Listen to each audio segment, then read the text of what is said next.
Ben को देखते हैं जिसके दादा उसे एक छुपे हुए खजाने की कहानी सुना रहे थे। इस खजाने के बारे में बहुत कम लोगों को पता था। अब सालों बाद जब बेन बड़ा हो चुका था तो उसने कुछ और लोगों के साथ मिलकर उस खजाने को ढूंढने का फैसला किया। बेन को अपने दादा की कहानी से थोड़ा अंदाजा था कि यह कहाँ हो सकता है। उसके दादा ने उसे एक नोट दिया था जिस पर एक नाम लिखा था। उसने हिसाब लगाया कि नाम एक पुराने जहाज का है। उसके एक दोस्त रायली ने उस जहाज की लोकेशन का पता लगाने में उसकी मदद की। जब वह लोग इस जहाज को ढूंढने निकले तो बेन ने हिसाब लगाया कि वह जहाज जरूर बर्फ की चादर के नीचे छुपा होगा। उन्होंने काफी देर तक खुदाई की और आखिरकार जहाज मिल ही गया। बेन ने सबको यह खबर दी और फिर इयान का धन्यवाद किया जो उनका साथी था, और इस पूरी खोज में सारा पैसा उसी ने लगाया था। हालांकि लोग बेन और उसके परिवार को हमेशा से पागल कहते थे क्योंकि वो एक ऐसे खजाने को ढूंढ रहे थे जिसके होने का किसी को अंदाजा ही नहीं था। खैर, अब बेन अपनी टीम के साथ उस जहाज में घुसा। जब उन्होंने आसपास देखा तो उन्हें एक कमरा मिला जिसमें बारूद के ढेर सारे डब्बे थे।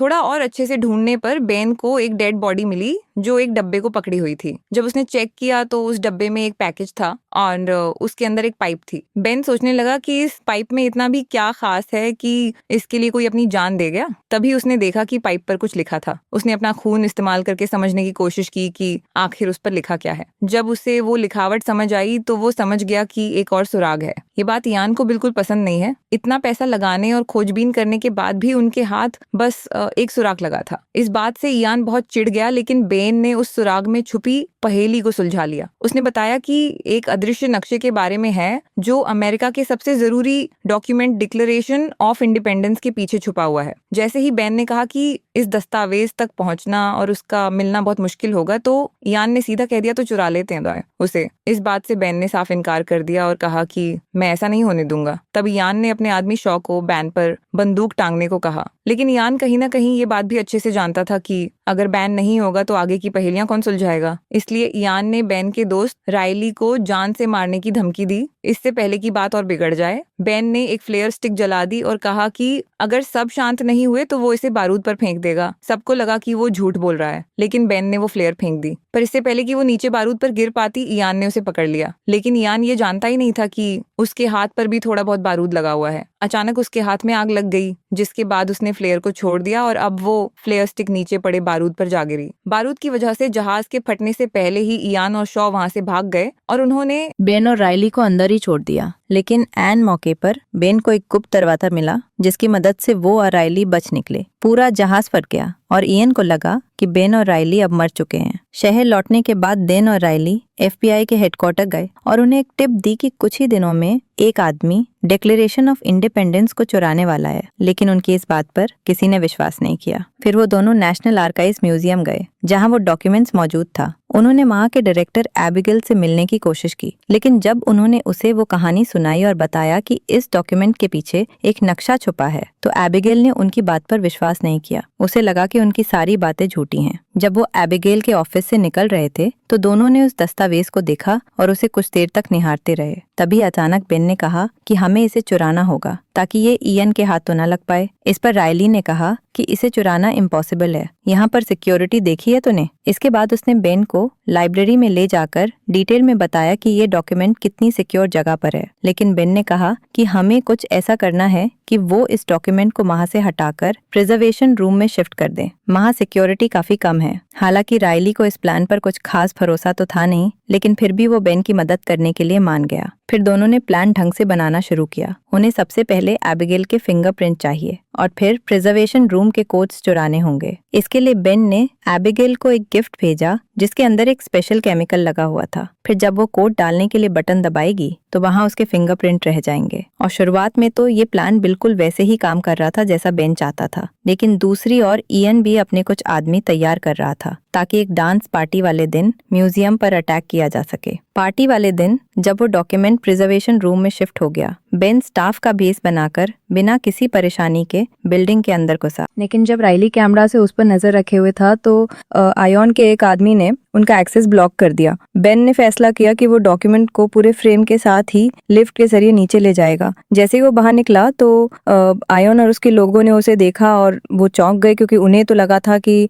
बेन मर चुका है। उन्होंने उसे देखते ही उस पे गोलियां चलाई, लेकिन बेन ने डिक्लेरेशन ऑफ इंडिपेंडेंस के उस डॉक्यूमेंट को आगे कर दिया। उस पे बुलेट प्रूफ ग्लास लगा था जिसने बेन को बचा लिया। आखिरकार किसी तरह बेन लिफ्ट में घुस गया और उसने डॉक्यूमेंट को उसके प्रोटेक्टिव कवर से बाहर निकाला। जैसे ही बेन बाहर निकलने लगा उसने एबिगेल की नजरों से बचने की कोशिश की। उसने ये कंफर्म कर लिया था कि बेन का नाम गेस्ट लिस्ट में था ही नहीं। इसके बाद बेन म्यूजियम के एक स्टोर में छुप गया, लेकिन जब वो डॉक्यूमेंट के साथ वहां से निकलने लगा तो कैशियर ने सोचा कि वो डॉक्यूमेंट की कॉपी चुराने की कोशिश कर रहा है जो बिल्कुल सेम साइज में वहां सेल पर थी। उसने बेन से कहा कि तुम्हें पेमेंट करनी होगी वरना सिक्योरिटी बुला रही हूं मैं। बेन ने वहां से चुपचाप बचकर निकलने के चक्कर में एक कार्ड से पेमेंट कर दी क्योंकि उसके पास ज्यादा कैश नहीं था। जब वो बाहर जा रहा था तो एबिगेल ने उसे देख लिया और उसका पीछा करने लगे। जैसे ही बेन ने वो डॉक्यूमेंट राइली की वैन के पिछले हिस्से में डाला तो एबिगेल ने उससे पूछा कि तुम क्या कर रहे हो। इसके बाद बेन के हाथ में वो डॉक्यूमेंट देखकर एबिगेल समझ गई कि उसने क्या किया है। ये देखते ही एबिगेल चिल्लाने लगी, जिसके बाद बेन ने चुपचाप वो डॉक्यूमेंट उसे वापस कर दिया। इसके बावजूद भी जब वो आसपास की पुलिस को बुलाने लगी तो आयोन ने उसे डॉक्यूमेंट के साथ देख लिया और अपने आदमियों को उसके पीछे छोड़ा।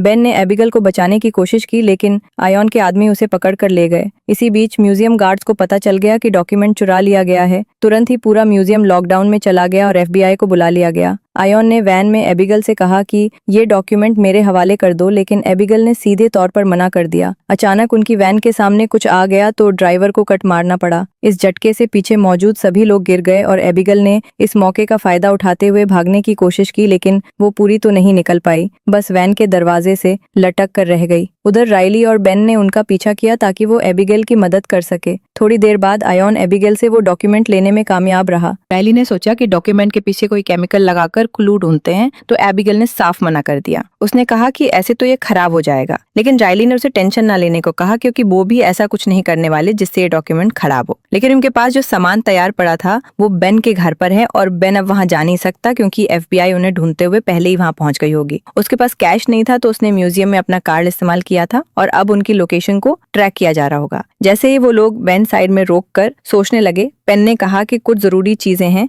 जो खजाना ढूंढने में जरूर काम आएंगे, लेकिन वो सब मेरे घर पर हैं। उनमें से एक चीज फ्रैंकलिन नाम के इंसान के लिखे हुए कुछ लेटर्स थे जो उस खजाने से जुड़े हुए हैं। बेन को याद आया कि उसके पिता के पास उन लेटर्स की कॉपी थी, इसलिए उसने फैसला किया कि वो उनके पास जाएगा। एबिगेल ने उस डॉक्यूमेंट के साथ भागने की कोशिश की, लेकिन बेन ने उसे रोक लिया। थोड़ी बहसबाजी के बाद वो भी उनके साथ जाने को मान गई क्योंकि अब वो भी देखना चाहती थी कि आखिर ये क्या खजाना है। इसी दौरान FBI एजेंट सेटोस्की ने बेन के घर पर रेड की। उन्हें वहां बेन की काफी सारी चीजें मिली, वो चिट्ठियां भी जिनके बारे में बेन बात कर रहा था। साथ ही उसने अपने लोगों को बेन के परिवार वालों का पता लगाने को कहा। थोड़ी देर बाद बेन अपने पिता पैट्रिक के घर पहुंचा। पैट्रिक ने कहा कि मेरा एक ही सपना है कि तुम मुझसे मिलने आए, लेकिन खजाने के बारे में नहीं। जिस पर बेन ने कहा कि हाँ, तो मैं आपसे मिलने ही तो आया हूँ। पापा बेटा साथ में टाइम स्पेंड करेंगे, मजा आएगा। बस एक बार वो लेटर तो होंगे आपके पास, वो दे दो मुझे, फिर करते हैं टाइम स्पेंड। इस बात से पैट्रिक बहुत गुस्सा हो गया। उसने कहा कि किसी की गलती से सीखते हो कि नहीं तुम? मैंने अपनी पूरी जिंदगी इस खजाने को ढूंढने में झोंक दी, तुम भी अपनी जिंदगी ऐसे ही खराब करना चाहते हो। उसने कहा कि ऐसा कोई खजाना है ही नहीं,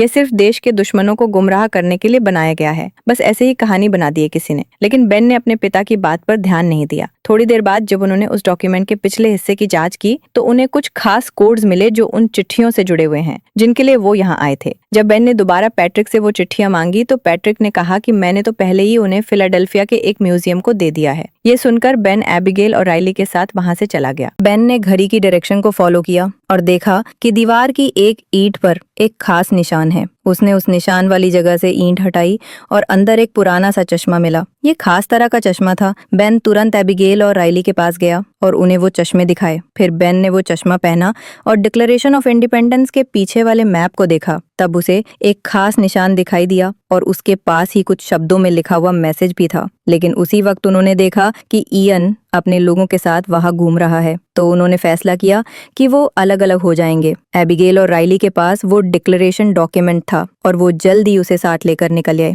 इयन से बचते बचते वो दोनों काफी दूर निकल गए। लेकिन एक वक्त ऐसा आया कि एक बस उनके बहुत करीब आ गई और उनकी टक्कर होने ही वाली थी। इसी अफरा तफरी में इयन ने उनसे डिक्लेरेशन का वो डॉक्यूमेंट छीन लिया। एबिगेल और राइली ने तुरंत बेन को फोन किया और बताया कि क्या हुआ है। बेन ने कहा कि सब जल्दी से गाड़ी के पास मिलते हैं, लेकिन FBI को बेन की गाड़ी पहले ही मिल चुकी थी और जैसे ही बेन वहां पहुंचा तो FBI ने उसे अरेस्ट कर लिया। एबिगेल और राइली समय से थोड़ा लेट पहुंचे और एफबीआई को देखते ही चुपके से वहां से भाग निकले। एफबीआई की कस्टडी में बेन ने एजेंट सडुस्की को पूरी कहानी बताई, किस तरह इयन ने वो डॉक्यूमेंट छीना, किस तरह वो एक के बाद एक पहेलियां सुलझाते रहे। जब सडुस्की ने बेन के पास से मिले चश्मे देखे तो बेन को समझ आया कि उन्हें एक और तरीके से इस्तेमाल किया जा सकता है। तभी अचानक उसके फोन पर इयन का कॉल आया। एफबीआई वालों ने कहा कि इससे स्पीकर पर बात कर। इयन ने बेन को धमकी दी कि चश्मे लेके एक पब्लिक प्लेस में उसे मिलने आए और अगर उसने एफबीआई को कुछ भी बताया तो वो उसके दोस्तों को जिंदा नहीं छोड़ेगा। अब एफबीआई इयन जैसे अपराधी को पकड़ने का मौका छोड़ना नहीं चाहती थी। उन्होंने बेन से कहा कि प्लान के मुताबिक ही उससे मिलने जाओ और फिर हर तरफ अपने आदमी तैनात करती है।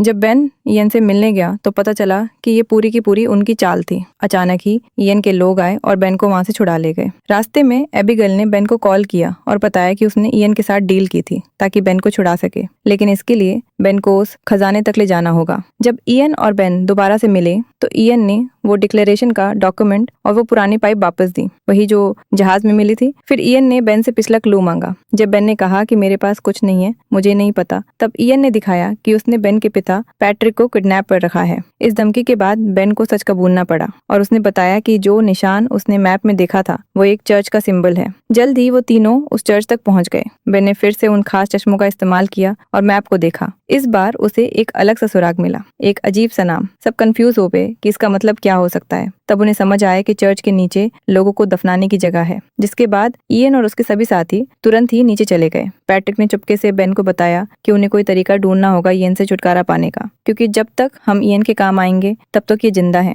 उसके बाद मार देगा हमें। तभी इयन ने फोन किया और बेन से पूछा कि अगला क्लू क्या है। मैप में लिखे नाम को ढूंढकर उन्होंने वहां से दीवार तोड़ी जिसके पीछे एक सुरंग जा रही थी। इयन ने बेन से कहा कि वो आगे चलें। अंदर जाने के बाद उन्हें एक बहुत पुरानी जगह मिली जिसे शायद सालों से नहीं खोला गया था। वहां लकड़ी की सीढ़ियां और एक पुरानी लिफ्ट भी थी। पैट्रिक ने सबको कहा कि ये लकड़ी की सीढ़ियां खतरनाक हैं, इतने सालों से कोई आया नहीं है यहाँ पर, टूट जाएंगी। लेकिन इयन ने सबको जबरदस्ती नीचे जाने को कहा। जब सभी लोग उन सीढ़ियों से नीचे उतर रहे थे तभी अचानक से बहुत सी सीढ़ियां टूट गई। इस घटना में शॉन नीचे गिरकर मारा गया। अब वो पूरा हिस्सा टूट रहा था और बाकी सबको लिफ्ट के ऊपर कूदकर अपनी जान बचानी पड़ी। ढूंढता रहा। तब उसने कुछ खास ताले देखे जिनमें से एक लॉक मिसिंग था। उसका आकार बिल्कुल उस पाइप जैसा था जो उन्हें उस जहाज में मिली थी। बेन ने पाइप निकाली और लॉक में फिट की और जैसे ही लॉक घुमा तो एक सीक्रेट रूम खुल गया और आखिरकार उसके पीछे था खजाना। पूरा कमरा खजाने से भरा हुआ था। पुरानी किताबें, गोल्ड कॉइन्स, ज्वेलरी,